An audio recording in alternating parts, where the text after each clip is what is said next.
जब SDM madam साधारण कपड़ों में मोटर बाइक से अपनी भाई की शादी में जा रही थी, तभी दरोगा साहब ने रोका और थप्पड़ मार दिया। फिर आगे क्या हुआ, पूरी सच्चाई जानने के लिए वीडियो को अंत तक जरूर देखें।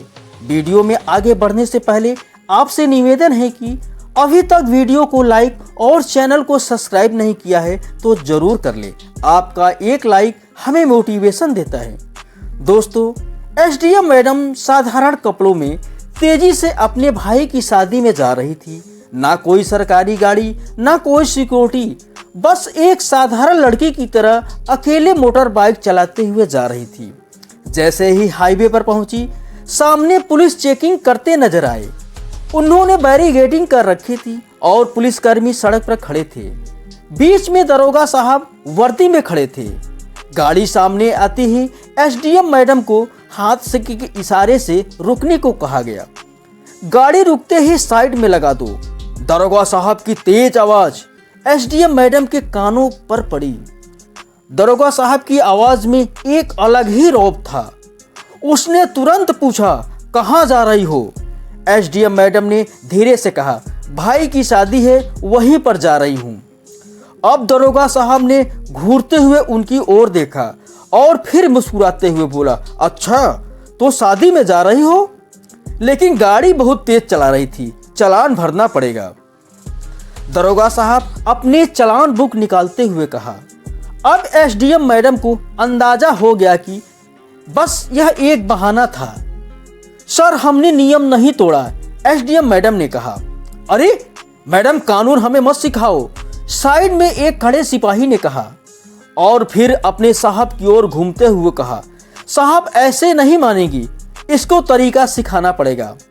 सिपाही ने जोरदार थप्पड़ एसडीएम मैडम के गाल पर जड़ दिया और गुस्से से कहा, सवाल पूछती है? जब पुलिस कुछ कहे तो चुपचाप मान लेना चाहिए। थप्पड़ इतना जोरदार था कि मैडम के गाल पर निशान पड़ गया। उनको सिर्फ एक पल के लिए तेज झटका लगा। उन्होंने खुद को संभालते हुए तेज आवाज में बोली, ये क्या बदतमीजी है? तभी सिपाही अपने साथियों से बोला, अभी भी अकड़ बाकी है, लगता है अच्छे से सिखाना पड़ेगा। कहते हुए मोटर बाइक पर जोरदार लात मारी और दरोगा साहब से कहा, साहब इसे थाने ले चलना चाहिए, वहां आराम से मामला देख लेंगे। सिपाही ने एसडीएम मैडम का हाथ पकड़कर खींचते हुए पुलिस की गाड़ी में बैठाना चाहा। एसडीएम मैडम तेजी से अपना हाथ झटका और गुस्से से बोली, हिम्मत मत करना। यह देखकर दरोगा साहब ने कहा, इसकी अकड़ निकालो। तभी एक सिपाही ने आगे बढ़कर मैडम के बाल खींचे और जबरदस्ती घसीटने की कोशिश की। मैडम दर्द से कराह उठी, लेकिन अभी भी अपनी पहचान छुपाए रखना चाहती थी। उनको यह अंदाजा तक नहीं था कि यह लोग कितनी गिरी हुई हरकत कर सकते हैं। एसडीएम मैडम कुछ बोलना चाहती थी, तभी एक सिपाही बोला, अभी बोला ना, अब तुमको एक भी शब्द बोलने की आवश्यकता नहीं है। अब एसडीएम मैडम खेल पूरी तरह से समझ गई थी कि यह लोग कितने भ्रष्ट हो सकते हैं। उनकी आंखों में अंगारे दहकने लगे, चेहरे पर गुस्सा था, लेकिन एसडीएम मैडम शांत थी। अब वह देखना चाहती थी कि आम जनता पर पुलिस वाले कितना अत्याचार करते हैं।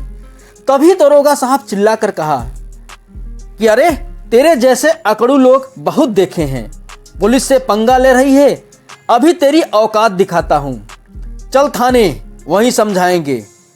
एसडीएम मैडम अभी भी चुप थी। उन्होंने अपनी पहचान बताने का कोई इरादा नहीं किया, बस इतना जानना चाहती थी कि प्रशासन कितना नीचे गिर चुका है, कितनी हद तक लोग अत्याचार कर सकते हैं, यह जानना जरूरी होगा। दरोगा साहब एकदम गुस्सा हो चुका था। उसने चिल्लाते हुए कहा, इसे जबरदस्ती घसीटकर जीप में डाल दो। इतना सुनते ही दो सिपाही एसडीएम मैडम के बाल पकड़कर घसीटते हुए धक्का देकर पुलिस की गाड़ी में बैठा लिया। थाने में घुसते ही दरोगा साहब ने जोर से चिल्लाया और कहा, चाय पानी लाओ, एक स्पेशल केस आया है। यह देखकर एसडीएम मैडम को एक पल के लिए ऐसा लगा कि यह मामला हाथ से निकल जा रहा है, हमें अपनी असली पहचान बता देनी चाहिए। फिर उन्होंने सोचा कि जब हमारे साथ ऐसा हो सकता है तो आम जनता के साथ पुलिस कैसा व्यवहार करती होगी। इस भ्रष्टाचार में कितने लोग शामिल हैं, सभी की असलियत सामने लाना जरूरी है। तभी एक सिपाही ने दरोगा साहब से पूछा, साहब इसका क्या किया जाए। दरोगा साहब ने कहा, किसी तरह का इस पर कोई केस डाल लो, कोई चोरी छिनैती मारपीट, बस इसे अंदर डालना है। एसडीएम मैडम सारी बातें सुन रही थी, लेकिन अभी भी कोई प्रतिक्रिया नहीं थी। तभी एक सिपाही एसडीएम मैडम के पास आकर टेबल पर बैठ गया और कलम घुमाते हुए बोला, चल नाम पता बता वगैरह। एसडीएम मैडम चुप थी। तुमको सुनाई नहीं देता? सिपाही झल्लाते हुए कहा। नेहा वर्मा। एसडीएम मैडम ने झूठा नाम बताया। तू बहुत समझदार है, लेकिन ज्यादा चालाकी मत कर वरना बड़ी गलती होगी, सिपाही ने हंसते हुए कहा। और एसडीएम मैडम को जबरदस्ती लॉकअप में डाल दिया गया। लॉकअप एक गंदा बदबूदार कमरा, कोनों में धूल जमी हुई थी, जहां पहले से 2 महिलाएं बैठी थी। एक महिला ने धीरे से पूछा, बहन तुझे किस लिए लाया गया? एसडीएम मैडम ने हल्की मुस्कान से कहा, बस यूं ही। वह देख रही थी कि प्रशासन कितना गंदा हो चुका है। एसडीएम तक को बिना सबूत के अंदर कर सकते हैं, तो आम जनता का क्या हाल होगा। एसडीएम अब लॉकअप के अंदर थी। वह बस देख रही थी, सुन रही थी और सब कुछ समझ रही थी कि प्रशासन कितना गिर चुका है। वह हर बात पर गौर कर रही थी कि किस प्रकार से एक फर्जी रिपोर्ट तैयार करवाई गई, चोरी और ब्लैकमेलिंग की। तभी दरोगा साहब ने केस डाल दो, फाइल को ठोकते हुए कहा, जो कि फाइल धूल भरी अलमारी में पड़ी थी। सिपाही ने कहा, लेकिन सर बिना सबूत के। तुरंत दरोगा साहब ने कहा, इस थाने में सबूत बनाए जाते हैं।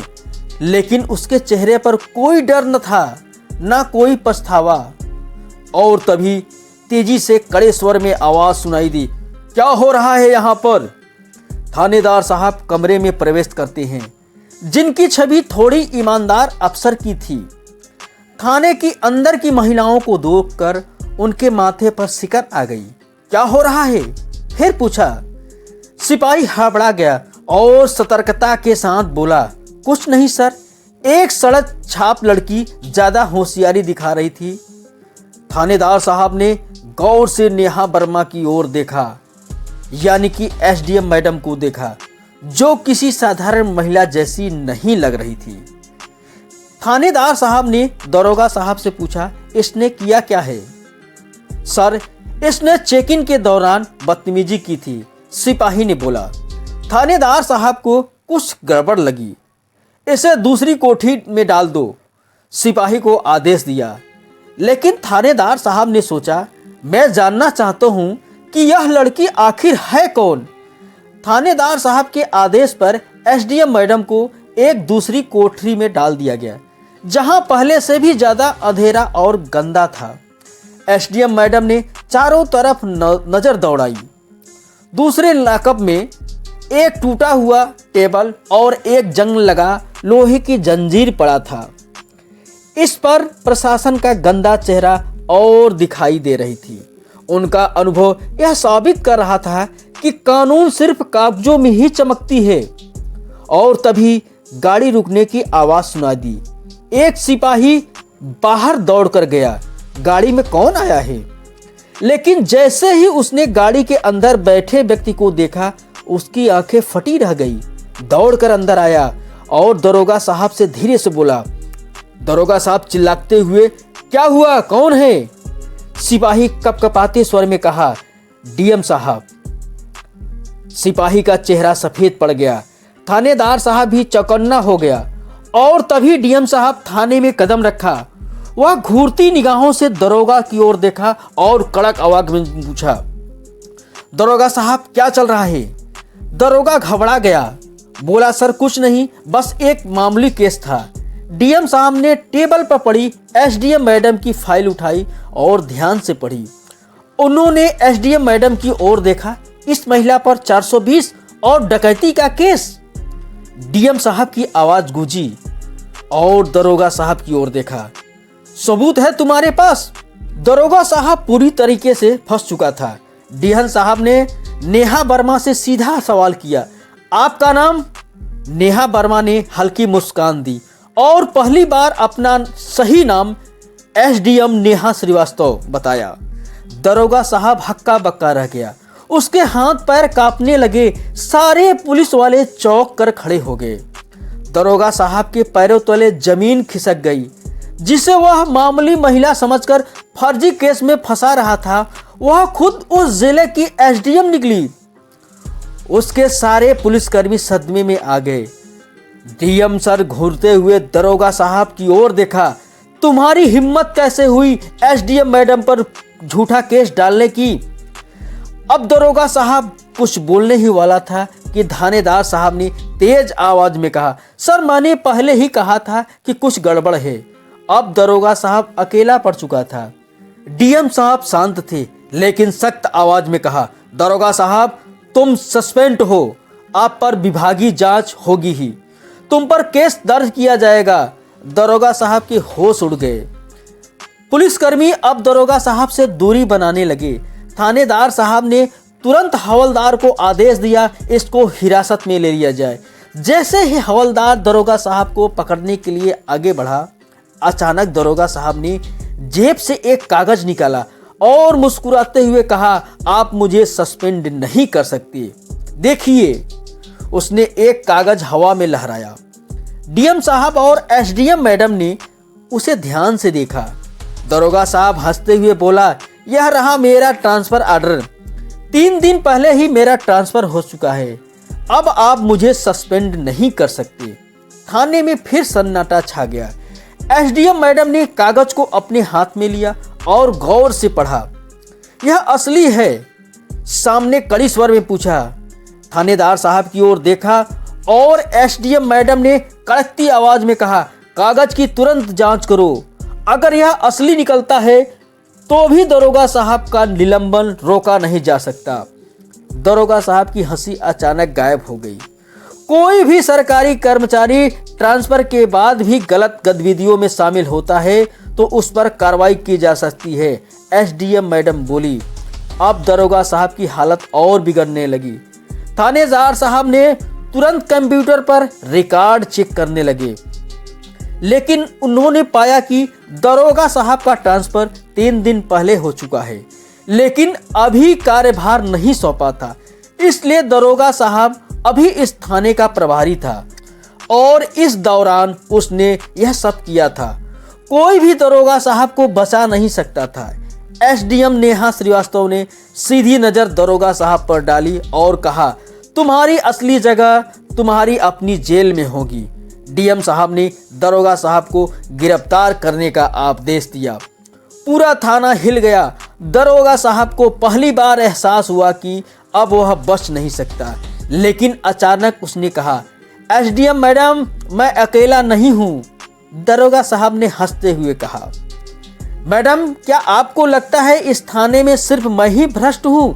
कितने और बाकी हैं? पुलिस वालों की तरह उसने इशारा किया। मेरे साथ पूरी कड़ियां ऊपर से नीचे तक जुड़ी हुई हैं। थाने के कुछ सिपाही अब घबराने लगे।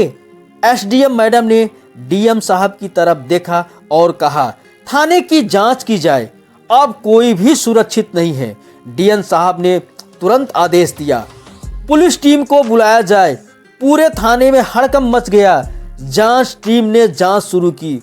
कुछ पुलिस वालों को चेहरे पीले पड़ने लगे और डर कर सामने आ गए। एसडीएम मैडम के सामने हाथ जोड़कर बोला, मैडम मुझे माफ कर दीजिए, मैं सिर्फ आदेशों का पालन कर रहा था। बड़े साहब भी शामिल हैं? डीएम साहब ने गुस्से में पूछा तो उसने डरते डरते एसपी साहब का नाम लिया। डीएम साहब ने गहरी सांस ली और फिर सख्त आवाज में बोले, इस थाने का पूरा स्टाफ तत्काल प्रभाव से निलंबित किया जाता है। यह आदेश मिलते ही सारे पुलिस वालों के होश उड़ गए। कुछ पुलिस वाले अपने फोन निकालकर किसी को कॉल करने लगे तो कुछ चुपचाप सर झुकाकर खड़े हो गए। कोई भी बच नहीं सकता था। एसडीएम मैडम ने डीएम साहब की तरफ देखा और बोली, हमें एसपी साहब से ही जवाब लेना होगा। उन्होंने तुरंत आदेश दिया एसपी साहब को अभी बुलाया जाए। इस मामले से पूरे जिले में हलचल मचा दी। बात बाहर तक फैल चुकी थी। पत्रकार लाइव प्रसारण करने लगे। पूरा थाना सस्पेंड हो चुका था। यह खबर सुनते ही एसपी साहब तुरंत थाने में पहुंचे और पहुंचते ही उन्होंने चारों तरफ नौजर दौड़ाई। पूरा थाना सस्पेंड हो चुका था। उन्होंने गुस्से से कहा, क्या चल रहा है यहाँ पर? एसडीएम मैडम शांत थी। उन्होंने एसपी साहब की ओर देखा और कहा, बताइए, आप बच जाएंगे। थानेदार साहब एसडीएम मैडम को एक फाइल दी थी। यह फाइल एसपी साहब के भ्रष्टाचार के सबूत से भरा था। एसडीएम मैडम ने कड़ी आवाज में कहा, एसपी साहब, यह देखिए आपके सारे काले कारनामे। एसपी साहब के चेहरे से पसीना टपकने लगा। डीएम साहब ने आदेश दिया, एसपी साहब को तुरंत गिरफ्तार करो। सारी पुलिस भी हैरान थी। बड़े अधिकारी को पहली बार किसी ने खुली चुनौती दी थी। पूरा जिला हिल गया। अब यह मामला राज्य स्तर तक पहुंच गया। महाराष्ट्र के इतने बड़े अधिकारी को पहली बार किसी ने खुली चुनौती दी थी। जैसे ही एसपी की गिरफ्तारी हुई, यह मामला राज्य स्तर तक पहुंच गया। मुख्यमंत्री ने तुरंत आदेश दिए, सभी भ्रष्ट अधिकारी गिरफ्तार किए जाए और सभी के खिलाफ जांच की कार्रवाई की जाए। इस आदेश के बाद 20 से ज़्यादा पुलिस अधिकारी और 10 से ज़्यादा आईएएस अफसर और कई राजनेता गिरफ्तार कर लिए गए। एसडीएम मैडम नेहा श्रीवास्तव की ईमानदारी ने सिस्टम को हिलाकर रख दिया। जिले में एक नया प्रशासन लाया गया। भ्रष्टाचार पर अब कड़ी नजर रखी जाने लगी। अब एसडीएम नेहा श्रीवास्तव का मिशन पूरा हो चुका था। उन्होंने दिखा दिया कि ईमानदारी से पूरा सिस्टम बदला जा सकता है। दोस्तों, यह कहानी अगर आपको पसंद आई है तो वीडियो को लाइक और चैनल को सब्सक्राइब करना न भूलिएगा। मिलते हैं अगली वीडियो में। तब तक के लिए धन्यवाद। जय हिंद, जय भारत। और जाते जाते कमेंट बॉक्स में हर हर महादेव, जय श्री राम लिखना न भूलिएगा।